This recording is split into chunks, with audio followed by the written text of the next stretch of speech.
Dans cette vidéo, nous allons voir une fonction, la fonction phi de x égale à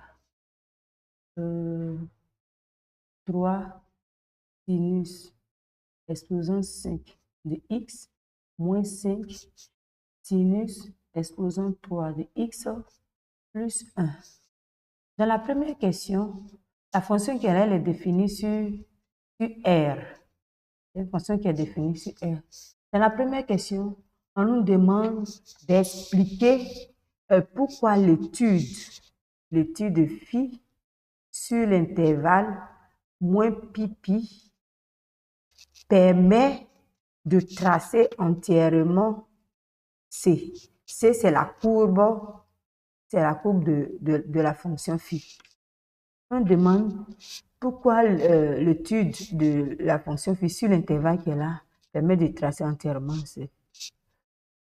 On dira que la fonction qui a is associe sinus is là, c'est une fonction qui est 2pi périodique. 2pi périodique. Ça veut dire quoi? Ça veut dire que pour tout is appartenant à R là, sinus de is plus 2pi, c'est égal à sinus de x. Donc la fonction sinus est 2pi périodique. Donc on va calculer phi de x plus 2pi. Ça va faire 3 sinus 5 de x plus 2pi moins 5 sinus 3 de x plus 2pi plus 1. Le fait que sinus soit 2pi périodique là, ça nous donne directement ça. Ça fait 3 sinus 3 de x moins 5 sinus exposant 3 de x plus 1. Or, ça fait de x. Cela veut dire que phi aussi est 2pi périodique. Phi est 2pi périodique. Autrement, on peut construire la courbe C là sur un intervalle d'amplitude 2pi. Donc ici, on prend l'intervalle moins pi, pi. Cet intervalle-là est d'amplitude 2pi. Une fois qu'on aura construit la courbe sur cet intervalle-là, pour avoir la courbe sur R, on va faire des translations. On va faire des translations de la courbe par le vecteur 2πk 0. Ça veut dire quoi? Ça veut dire que pour k égale à 1, on va translater la courbe qu'on avait construite sur moins pi pi là, le vecteur 2pi 0. Donc on était par exemple comme ça, on était sur moins pi pi. On a construit notre courbe sur cet intervalle qui est là. On suppose qu'on a construit notre courbe ici. On va translater ça. On a 2pi, on a 3pi. Donc cette courbe qui est là, on va translater ça sur ça. Ça fait le vecteur qui est là. Lorsqu'on fait la translation par le vecteur 2pi 0, on va faire une translation horizontale. Donc on était sur moins pi pi. Après, on translate. On est maintenant sur moins pi jusqu'à 3pi et ainsi de suite. Donc, par des translations successives, là, on obtient la courbe sur la fonction R entier. Donc, voilà comment on procède. Question 1b. On nous demande de montrer que le point I des coordonnées 0, 1 là, est un centre de symétrie. Centre de symétrie de la courbe C. Ok, donc pour le montrer, vous avez plusieurs façons de le faire. Vous pouvez montrer que la fonction phi, entre parenthèses, x plus, ici c'est l'abscisse du point, ici l'abscisse c'est 0, non? X, phi de x plus 0, même comme ça, moins 1 là, que cette fonction-là est impaire. Vous pouvez montrer que cette fonction-là est impaire. Ou bien, vous pouvez aussi montrer que phi de moins x, c'est égal à, non, plus phi de, elle n'est pas dedans, phi de moins x plus phi de x, ça c'est égal à 2. 2. Donc, nous, on va utiliser le deuxième cas ici pour montrer que phi de moins x plus phi de x égale à 2. Donc, on a phi de x plus phi de moins x. On va écrire phi de x, ça va faire 3 sinus 5 de x moins 5 sinus 3 de x plus 1. Plus, on va écrire maintenant phi de moins x. Ça fait 3 sinus 5 de moins x moins 5 sinus 3 de moins x plus 1. OK. Donc, on réécrit. Lui, là, on n'a pas de problème avec. On réécrit simplement 5 sinus 3 de x plus 1. La fonction sinus est impaire. Et comme si l'exposant est impair, ça sort moins 3 sinus 5 de x. Également ici, la fonction sinus. Regardez ici. Comme si on avait sinus de moins x, le tout exposant 5. Donc, on va avoir ça. Ça fait moins sinus de x. Parce que la fonction est impaire. La fonction sinus est impaire. Maintenant, de là à là, puisque l'exposant ici, l'exposant qui est là, est impair, ça sort moins sinus 5x. Donc, ici, ça va faire plus 5 sinus 3x plus 1. Donc, les termes là vont s'annuler. Lui, il va s'annuler avec lui. Et lui, il va s'annuler avec lui. Donc, il va nous rester 1 plus 1 qui fait 2. Donc, on voit bien que le point là,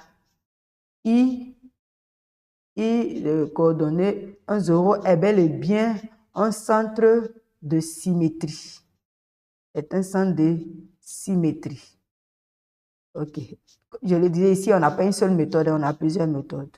La question qui suit, la question 1C, on nous demande de montrer que la droite d'équation x égale à pi sur 2 là est un axe de symétrie. Un axe de symétrie de la courbe C. Donc, pour le montrer également ici, on a plusieurs façons de le faire. Vous pouvez montrer que la fonction pi de x plus la droite d'équation ici, c'est pi sur 2. Cette fonction, vous pouvez montrer que elle est paire. Vous pouvez montrer que cette fonction est paire, ou bien vous pouvez montrer que pi de pi sur 2 moins x égale à pi de pi sur 2 plus x. Ouais, non, vous pouvez montrer ça. Ou bien, vous pouvez aussi montrer que pi de 2 fois pi sur 2, ça va faire pi moins x. Ça, c'est égal à pi de x. Voici 3 façons de le faire. Je vais montrer que cette fonction-là, elle est paire. Ou bien, on a ces deux égalités-là. Bon, on va utiliser, nous, la première condition. On va montrer que la fonction-là est paire. Donc, on prend phi de x plus pi sur 2. Ça va faire 3 sinus exposant 3, donc exposant 5 ici, de x plus pi sur 2. Et ça, moins 5 sinus exposant 3 de x plus pi sur 2 plus 1. Par les formules trigonométriques, hein, ça va nous donner cosinus. Ça fait 3 cosinus x moins 5 cosinus x plus 1. Donc, je suppose que si j'appelle cette fonction-là, cette nouvelle fonction que j'appelle ça g de x, je peux facilement montrer que la fonction g est paire. Déjà, la fonction cosinus, la fonction qui a x associé, cosinus de x, est paire, est une fonction paire.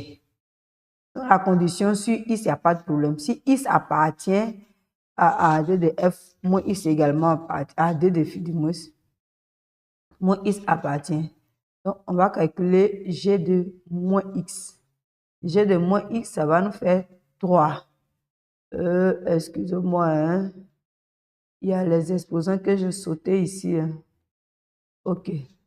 Ça va faire 3 cosinus exposant 5 de moins x moins 5 cosinus exposant 3 de moins x plus 1. Le fait que cosinus soit pair, ça nous donne directement ça là. X moins 5 cosinus 3 de x plus 1. Or, ça, ce n'est rien d'autre que la fonction g de x. On voit bien que le point là est un... Là, du moins, la droite d'équation x égale à pi là est un axe de symétrie. Ok, maintenant, après avoir fait tout ça là, on nous demande d'expliquer pourquoi finalement on peut réduire l'étude de phi là sur l'intervalle 0 pi sur 2. Au début, on avait dit que le fait que la fonction phi soit 2pi périodique, phi, 2pi périodique, le fait que la fonction soit 2pi périodique nous permettait de réduire l'intervalle d'étude sur un intervalle d'amplitude 2pi. Donc, nous, on a pris l'intervalle moins pi, pi. OK. Ensuite, on a vu que le point de coordonnées 0, 1 est un centre. Est un centre de symétrie. Un centre de symétrie. Je vais essayer de faire un graphique ici pour essayer d'expliquer cela. On avait au début notre intervalle moins pi, pi. Ça, non. Ici, on peut avoir moins pi sur 2. Ici, on peut avoir pi sur 2. OK. Le point, je suppose que mon point I est là, hein, de coordonnées 0, 1. Donc, je trace. Au début, voici notre intervalle d'étude. C'est ça qui est là. Le fait de tracer la courbe sur cet intervalle nous permettait de construire entièrement la courbe. Le fait aussi que le point il a 60 de symétrie, ça veut dire que l'intervalle moins pi peut être réduit de moitié. Vous voyez, non? Donc, on peut maintenant partir de 0 à pi. Si vous voulez, on oublie, on ferme. Donc, on va enlever cette partie-là. Une fois qu'on aura construit ça ici, il suffit de faire symétrie centrale et puis on tombe sur cette partie. D'accord. Ensuite, on nous dit que la droite d'équation, la droite qui est là, cette droite qui est là, je vais appeler ça, je ne sais pas, L. La droite là, elle est centre, non, axe de symétrie. Donc, vous voyez qu'on était maintenant sur l'intervalle 0, pi. Mais ça, c'est axe de symétrie. Donc, l'intervalle 0 pi peut être encore réduit de moitié. Donc, on prend maintenant le fait que la droite de x égale à pi sur 2. As de symétrie.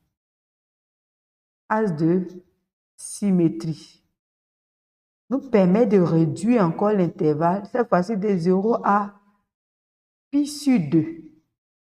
Donc, une fois qu'on aura construit notre coupe sur cet intervalle-là, intervalle qui est là, cette fois-ci là, on va faire par symétrie axiale.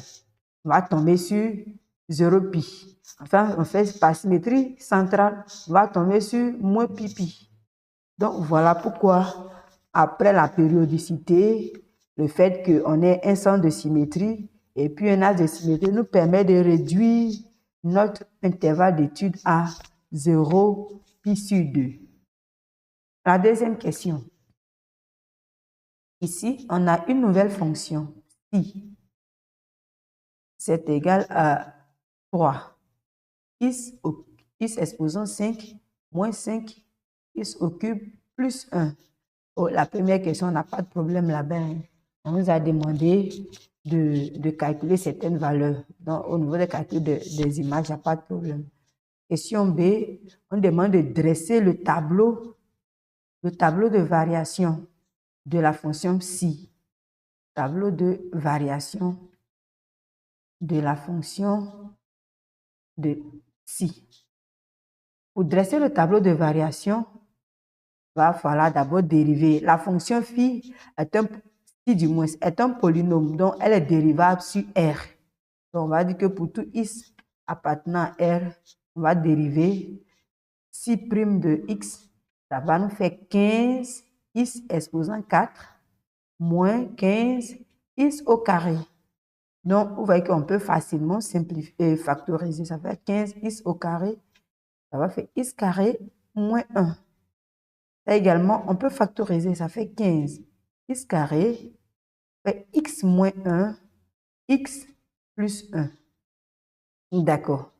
Donc, on va déterminer le signe de la dérivée. Parce que le signe de la dérivée donne le sens de variation de la fonction.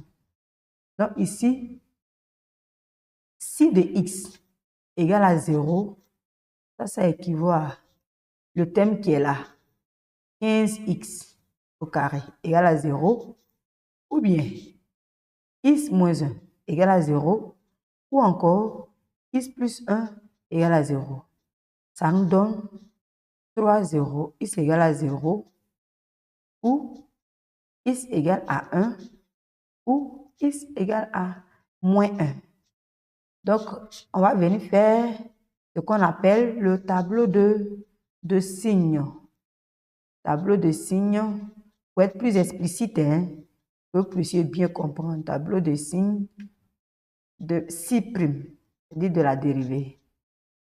Et donc, on va mettre comme ça, on a x, on a d'abord x carré. Le 15, il est positif. Non, ici, on met x. On a x carré. Ensuite, on a x moins 1. Ensuite, on a x plus 1. Et puis, finalement, on a psi prime de x. On va de moins l'infini, moins 1, 0, 1, plus infini. On fait le tableau de signes de la dérivée pour avoir le signe de la dérivée de façon explicite pour qu'il n'y ait pas d'incompréhension. Ok, donc on va aller rapidement. Le terme x carré, lui, il est toujours positif, mais il s'annule en 0. Donc on fait ça comme ça, il est toujours positif. On est dans R1. X moins 1, lui, s'annule en 1. Avant le 0, on a le signe contraire de A qui est 1 ici. Et après, on a le signe de A. X plus 1, lui, s'annule en... Je continue. X plus 1, lui, s'annule en moins 1. Ici, on a moins, plus et plus. Donc, ici, voici le signe. Il est positif, il s'annule. Il est négatif, il s'annule. il est négatif, il s'annule et il est positif. Excusez-moi pour mon tableau de signes. Hein. Donc, voici ici. Donc, ça va dire que sur l'intervalle moins l'infini, moins 1, union 1 plus infini. Si prime est strictement positif. Donc, si est strictement croissante. La fonction là, elle est croissante. On continue. Je suis également moins 1. 1. On a C' de x est strictement négatif. Par conséquent, si est strictement décroissante.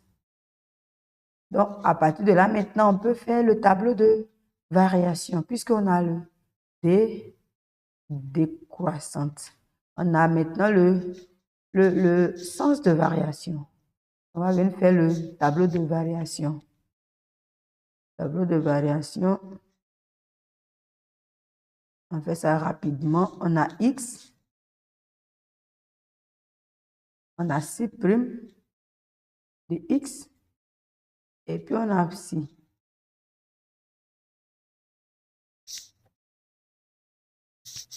On va de moins l'infini à plus l'infini. On va allonger un peu. On a C de x qui est là. On a moins l'infini, moins 1, 0, 1 et plus infini. La fonction. La dérivée est positive. Elle s'annule. Négative. Elle s'annule. Négative. Elle s'annule. Positive. Et que la fonction croît comme ça. Elle décroît comme ça.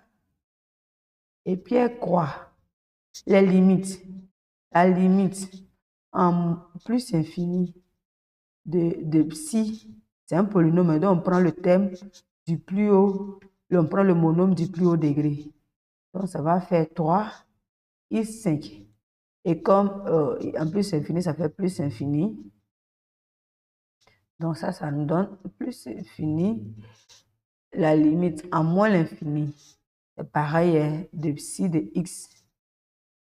L'exposant est impair.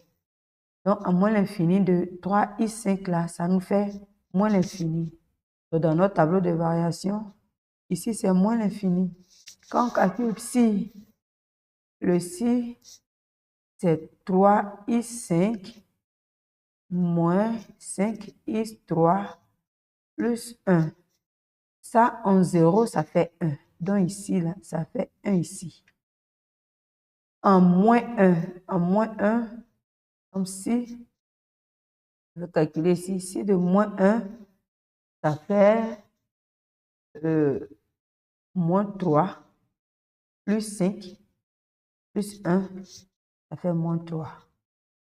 Et si de 1, ça fait moins 1. Donc, c'est logique. Donc, voici notre tableau de variation pour la fonction si. On continue. La question qui suit, on nous demande de déduire. Ça, c'est 2C. On déduit la variation de phi, notre phi de départ, là, sur 0 phi sur 2. OK. C'est une question un peu délicate. Donc, on va aller un peu plus de façon explicite. Regardez bien la fonction si. Si de x là, ça va faire phi de sinus. Phi de sinus de x. Regardez bien. Je vais écrire l'expression pour qu'on puisse comprendre. Voici phi de x. Ça fait 3 sinus exposant 5 de x moins 5 sinus exposant 3 de x plus 1. Et puis, phi de x, ça fait 3 x exposant 5 moins 5 x au cube plus 1. Quand on prend psi de sinus x, ça nous fait pi de x. C'est plutôt le contraire ici. Ce n'est pas cette façon de composer. C'est plutôt pi de x est égal à psi de sinus x. OK. Donc, lorsqu'on arrive à ce niveau, ça devient très intéressant parce qu'on a déjà les variations de la fonction pi. OK. Donc, on va voir la fonction sinus. La fonction qui a x associe sinus là, elle est croissante. La fonction elle est croissante sur intervalle 0 pi sur 2. La fonction elle est croissante. OK. Maintenant, regardez la fonction. Lorsque x parcourt cet intervalle-là, 0 pi sur 2. Lorsque x parcourt cet intervalle-là, sinus, lui, il va parcourir l'intervalle 0, 1. Regardez bien. Lorsque x parcourt l'intervalle 0, 1, sinus va parcourir l'intervalle qui est là. Or, sur l'intervalle 0, 1, je reviens un peu ici, sur l'intervalle 0, 1, ici, là, la fonction psi, elle est décroissante.